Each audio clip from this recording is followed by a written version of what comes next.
Sir हे doctor Babasaheb Ambedkar समता सैनिक आहे आणि हे आता जवळपास त्याला 100 वर्ष पूर्ण होईल आहे आणि ही शताब्दी पण समता सैनिक मोठ्या प्रमाणात भारत देशामध्ये घेणार आहे आणि समता सैनिक दलचे डॉक्टर बाबासाहेब आंबेडकर यांच्या संविधानिक तत्वानुसार चालत असतात आणि अनेक लढे लढवलेले आहेत. इथे अन्य अत्याचार होतात तिथे समता सैनिक दल आधी उभं राहतो कॉपी. हे जी कॉपी आहे सर ही 2018ला जेव्हा प्रत जाळण्यात आली संविधानची, हर घर संविधान हर जेब संविधान, सर्वात आधी समता सैनिक दलाने 2018ला ही कॉपी काढलेली आहे सर. मी आतापर्यंत 5 वर्षावरती आपण हे copy no profit no loss मध्ये हे अभियान चालवलेलं आहे सर. आणि हर घर संविधान हे समता सैनिक दलाचं पोट आहे सर आणि आम्ही स्वतः एडिट केलेलं आहे सर की आमच्या याच्यामध्ये ॲडव्होकेट्स आणि स्वतः एडिट आणि इंग्लिश हिंदी मराठीमध्ये कॉपी आहे सर. अशा पद्धतीचं आमचं अभियान सुरू आहे.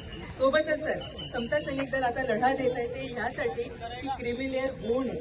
मोठा मोर्चा देखील काढला सर आम्ही आणि जे सुप्रीम कोर्टचं 1 ऑगस्टचं जजमेंट आलेलं आहे ते पूर्णतः अनकॉन्स्टिट्युशनल कसं आहे यासाठी आम्ही रिसर्च केलेलं आहे sir. I am a first petitioner. समता सैनिक दल हे पहिलं पिटिशनर आहे की रिव्ह्यू पिटिशन फाईल केला पण ते डिसमिस झालं सर. पण आंदोलनात्मक आम्ही कारवाई करत आहोत. नुकतेच आम्ही 2 दिवसापूर्वी आंदोलन केलं आणि उपवर्गीकरण होऊ नये, क्रिमिलेअर होऊ नये हा आमचा मानस आहे सर. 7 जजेसचं पीठ बसलं होतं, 11 जजेसचं घटनापीठ कसं बसेल ह्याच्या प्रयत्नात आम्ही आहोत सर. कारण अनुसूचित जाती हा एक होमोजिनियस एक जाती समुदाय आहे आणि त्याला कोणी वेगळं करू शकत नाही. 341 हे उल्लंघन आहे सर कॉन्स्टिट्यूशनचं. त्यामुळे फक्त राष्ट्रपतीच बदल करू शकतो सर, राज्य सरकार नाही. तर आमची तमाम समता सैनिक दलाची आंबेडकरी जनतेची ही विनंती आहे सर की आपण आणि हे आपण नक्कीच थांबवायचं हा विश्वास आम्हाला आहे. आणि क्रिमिलेअर होऊ नये, उपवर्गीकरण होऊ नये त्यासाठी एक न्यूज बिलकुल सच्चा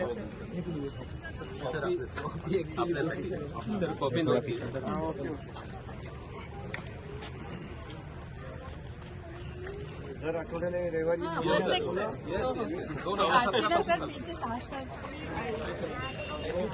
काय बोलतो तू? जय भीम, जय भीम.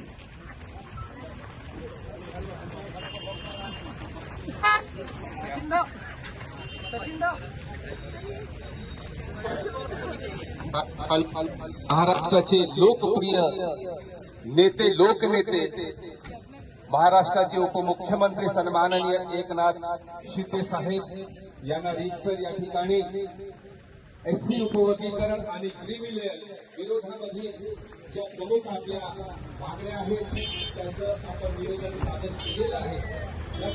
या ठिकाणी